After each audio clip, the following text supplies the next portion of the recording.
Hello students, मैं आपकी हिंदी अध्यापिका वंदना तिवारी। हिंदी के ऑनलाइन क्लास में आपका हार्दिक स्वागत है।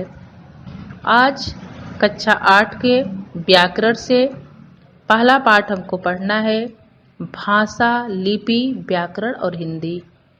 आपके पहले पाठ का नाम है भाषा, लिपि, व्याकरण और हिंदी, जिसको आज हम पढ़ेंगे।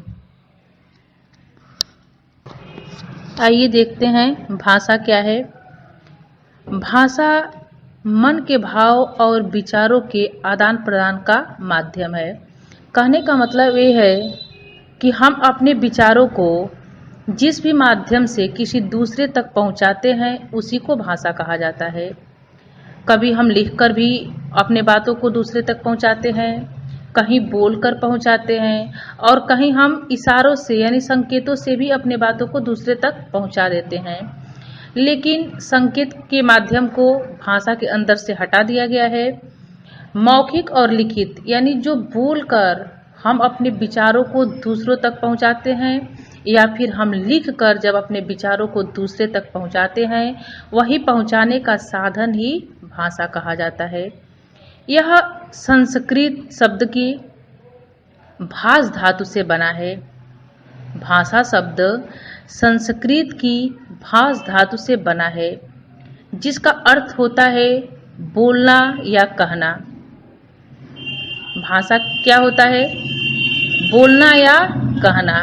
यह संस्कृत भाषा के भाष धातु से बना है।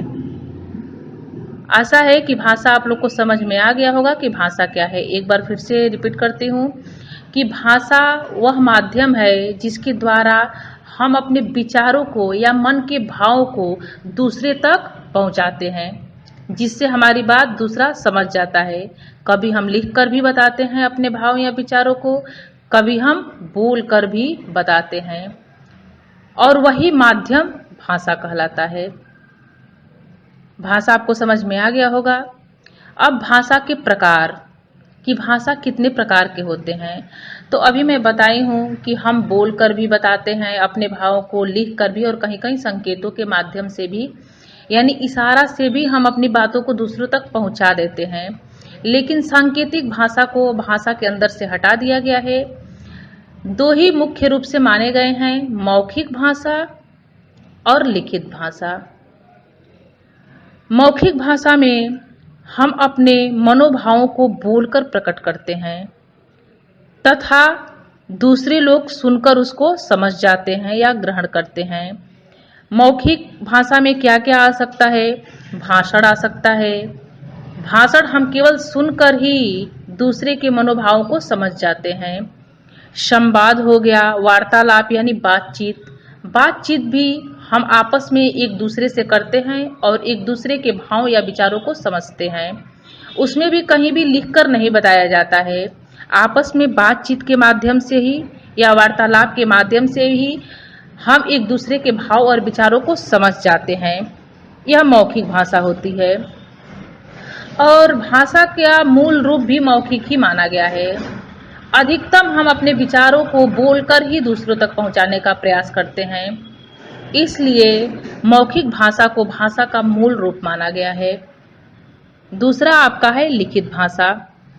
लिखित मैं पहले ही बता चुकी हूँ कि जिसमें हम लिखकर अपने विचारों को दूसरों तक प्रकट करते हैं या दूसरे के लिखे विचारों को हम पढ़कर ग्रहण करते हैं या समझते हैं, उसे लिखित भाषा कहा जाता है। लेकिन भाषा का यह रूप अस्थायित्व होता है, अस्थायी होता है, क्योंकि हम जब भी चाहें पढ़कर उसके विचारों को समझ सकते हैं। लिखित भाषा लंबे समय तक सुरक्षित रहती है। क्यों लिखित भाषा लंबे समय तक सुरक्षित रहती है?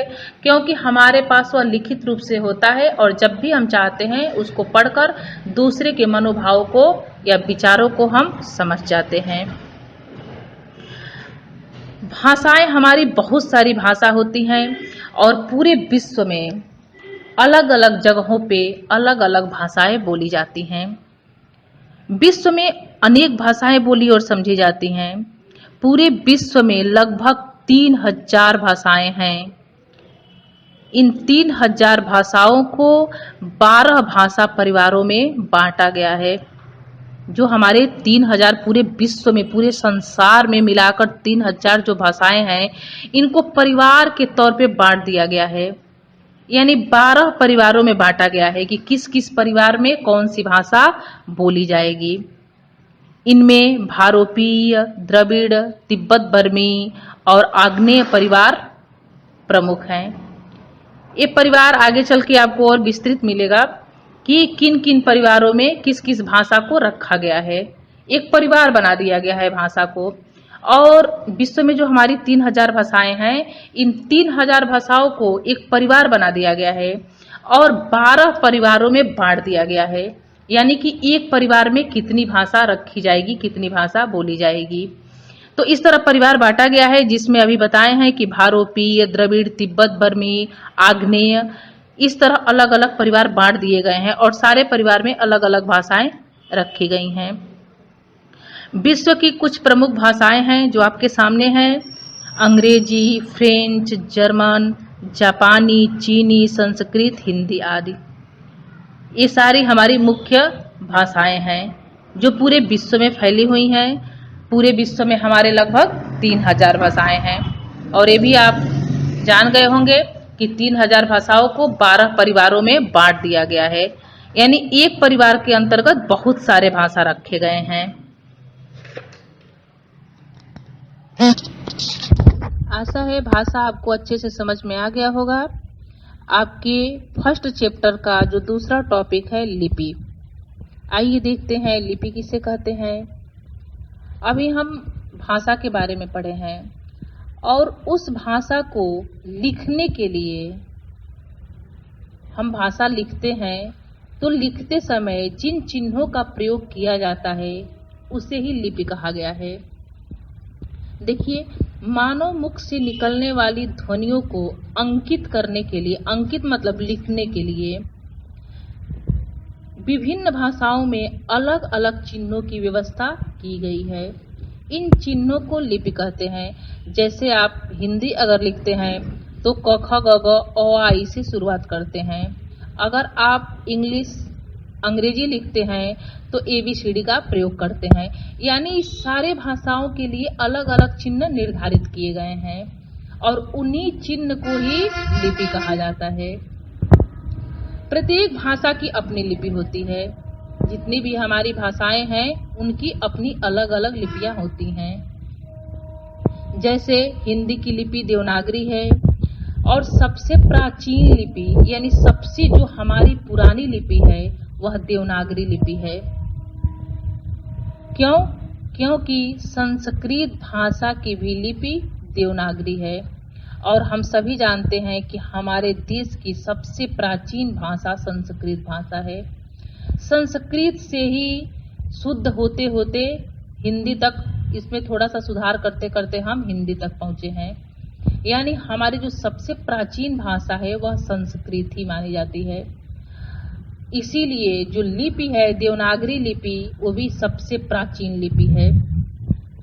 देवनागरी लिपि प्राचीन ब्राह्मी लिपि से विकसित मानी जाती है। ब्राह्मी लिपि से ही बंगला, गुजराती आदि भाषाओं की लिपियां विकसित हुई हैं। देवनागरी लिपि में बहुत सारी भाषाएं लिखी गई हैं। संस्कृत, हिंदी, मराठी, नेपाली, कई सारे ऐसे भाषा हैं जो देवनागरी लिपि में लिखी गई हैं। देखिए आपके स्क्रीन पे भाषा और लिपि सामने है। आप देख सकते हैं कि हिंदी, संस्कृत, मराठी, नेपाली, ये सारी भाषाएं देवनागरी लिपि में लिखी गई हैं। इसीलिए मैं कही हूँ कि देवनागरी लिपि जो है वह सबसे प्राचीन लिपि मानी जाती है, क्योंकि संस्कृत भाषा हमारे देश की सबसे प्राचीन भाषा है और उसकी लिपि देवनागरी लिपि है। इसलिए अगर क्वेश्चन पूछा जाता है कि सबसे प्राचीन लिपि कौन सी मानी जाती है या कौन सी है, तो देवनागरी लिपि सबसे प्राचीन लिपि है। पंजाबी भाषा गुरुमुखी लिपि में लिखा गया है। उर्दू, अरबी, फारसी लिपि में लिखा जाता है। आप कहीं भी उर्दू अगर देखे होंगे तो उसकी लिपि दूसरे जैसी होती है। तो इसलिए अलग अलग भाषाओं को लिखने के लिए अलग अलग चिन्ह निर्धारित किए गए हैं और उसी चिन्ह को हम लिपि कहते हैं। अंग्रेजी, फ्रेंच, जर्मन, पोलिश, ऐसी सारी भाषाएं रोमन लिपि में लिखी जाती हैं। सिंधी भी फारसी लिपि में ही लिखी जाती है। हमारी देवनागरी लिपि की अपनी कुछ विशेषताएं होती हैं। आइए देखते हैं। देवनागरी का सर्वप्रथम प्रयोग कहाँ हुआ था? गुजरात के राजा जयभट्ट के एक शिलालेख में हुआ था। शिलालेख का मतलब आप जानते हैं, शिला मतलब पत्थर होता है और लेख मतलब लिखना होता है। यानी गुजरात के राजा थे जयभट्ट, उनके यहाँ एक शिलालेख यानी पत्थर लगा हुआ था जिसपे लिखा हुआ था। सबसे पहले वहीं से देवनागरी लिपि पाई गई। इस लिपि में प्रत्येक वर्ण के लेखन के लिए अलग अलग सांकेतिक चिन्ह नियत हैं। इसी विशिष्टता की वजह से देवनागरी लिपि को वैज्ञानिक लिपि भी कहा जाता है। इस लिपि में मौखिक भाषा को लिपि चिन्हों में प्रकट करने की भरपूर क्षमता मौजूद है। आप देखे होंगे कि हिंदी में हम जैसा बोलते हैं वैसा ही लिख भी सकते हैं। इंग्लिश के बहुत सारे ऐसे शब्द हैं जिसमें कई सारे वर्ड साइलेंट कर दिए जाते हैं, यानी जैसा बोलते हैं वैसा लिख नहीं पाते हैं। लेकिन हमारे देवनागरी लिपि की ये विशेषता है कि हम जैसा बोलेंगे वैसा ही लिख भी सकते हैं। यह बहुत बड़ी देवनागरी लिपि की विशेषता है। इस लिपि में मौखिक भाषा को लिपि चिन्हों में प्रकट करने की भरपूर क्षमता मौजूद है। कहने का भाव यह है कि हम जैसा बोलते हैं वैसा ही देवनागरी लिपि में लिख भी सकते हैं। आशा है कि आपको लिपि भी समझ में आ गई होगी। यानी हमारे फर्स्ट चैप्टर का 2 टॉपिक भाषा और लिपि हम पढ़ लिए हैं। तीसरा टॉपिक आपका है व्याकरण। व्याकरण नाम से ही स्पष्ट है कि व्याकरण के माध्यम से ही हम भाषा को शुद्ध रूप से बोलते हैं, लिखते हैं और समझते हैं। क्योंकि हमारे व्याकरण में है कि क के बाद ही ख लिखना है, यानी हम ख पहले नहीं लिख सकते हैं और क बाद में नहीं लिख सकते हैं, क्योंकि यह व्याकरण तरीके से गलत माना जाएगा। तो हमारे हिंदी में व्याकरण का जो काम है वह क्या है? किसी भी भाषा को शुद्ध रूप से बोलने, लिखने, पढ़ने और समझने के नियमों का ज्ञान होता है। किससे होता है? व्याकरण से ही होता है। अगर बोलना हो कि वह पेड़ पर चढ़ रहा है, अगर हम बोलते हैं कि रहा है वह पेड़ पर चढ़, तो हमारा सेंटेंस वाक्य गलत माना जाएगा, क्योंकि व्याकरण की दृष्टिकोण से यह गलत है। वह पेड़ पर चढ़ रहा है, अब हमारा वाक्य सही हो गया। यह कैसे सही हो गया? क्योंकि व्याकरण की दृष्टिकोण से। तो व्याकरण भाषा में क्या कार्य है व्याकरण का? क्योंकि व्याकरण के माध्यम से ही हम भाषा को शुद्ध रूप से बोलते हैं, लिखते हैं, पढ़ते हैं और समझते हैं। यानी व्याकरण का क्या काम है? भाषा को शुद्ध रूप से बोलना, लिखना, पढ़ना और समझाना, यही काम है व्याकरण का हिंदी में। भाषा की एक व्यवस्था होती है। भाषा के विभिन्न अंग परस्पर नियमबद्ध रहते हैं। प्रत्येक भाषा का अपना व्याकरण होता है। व्याकरण भाषा को व्यवस्थित रूप प्रदान करता है। इसी से भाषा का मानक रूप स्थिर होता है। व्याकरण के नियमों के आधार पर ही भाषा का शुद्ध एवं मानक रूप निर्धारित होता है। यानी व्याकरण का क्या काम है? हिंदी हो या फिर अंग्रेजी हो। अंग्रेजी में भी अगर आप ग्रामर पढ़ते हैं तो उसमें भी ग्रामर के हिसाब से ही आप कोई भी वाक्य बनाते हैं, यानी पहले सब्जेक्ट रहेगा या जो भी हो। ठीक उसी प्रकार से हिंदी में भी व्याकरण का यही काम है कि भाषा को शुद्ध रूप से बोलना, लिखना, पढ़ना और समझना व्याकरण के माध्यम से ही हम करते हैं। तो व्याकरण का यही काम है हिंदी में। आपका 3 टॉपिक समाप्त हो गया। भाषा, लिपि और व्याकरण। चौथा टॉपिक आपका बच गया है हिंदी। यानी हिंदी कौन सी भाषा है, इसका क्षेत्र कितना व्यापक है, हिंदी में कितनी बोलियां होती हैं, जो भी है आपका चौथा टॉपिक हम पार्ट 2 में पढ़ेंगे और कुछ क्वेश्चन भी इसमें आपको बताएंगे हम पार्ट 2 में।